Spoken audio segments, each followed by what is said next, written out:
हमारे मुल्क में एक मसला चल रहा है जियो टीवी का। सबसे पहली बात तो ये है कि जितने भी टीवी चैनल्स हैं, मैंने बहुत दिन पहले अपने बयान में कहा था कि बड़े अरसे से ये ऐसी हरकत कर रहे हैं जो हयासोज हैं, अखलाक को ख़राब करने वाली।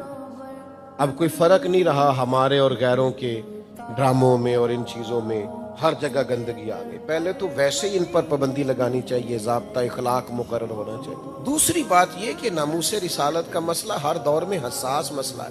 वो हमारी हुकूमत जिसका डंडा रेडी वाले पे तो बड़ी जल्दी चलता है, साइकिल वाले पे तो बड़ी जल्दी चलता है, मोटरसाइकिल वाला गरीब आदमी उस पर तो बड़ी जल्दी कानून हाथ डालता है। इतने बड़े मुजरम जो नामूस रिसालत की हसासियत को न समझे, उसके लिए आप खुद क्यों नहीं हुकूमत मैदान में आती, खुद क्यों नहीं पकड़ती? हम किसी को जिम्मेदार नहीं समझते, हम हुकूमत वक्त को जिम्मेदार समझते हैं जो ऐसे लोगों को लगाम नहीं डालती।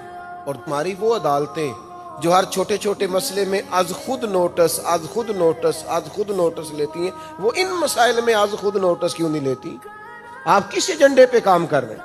आप चीजों को समझें।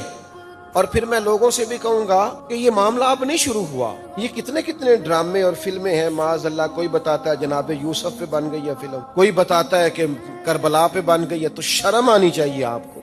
आप किसकी छवि बना रहे हैं जिनकी छवि है ही नहीं?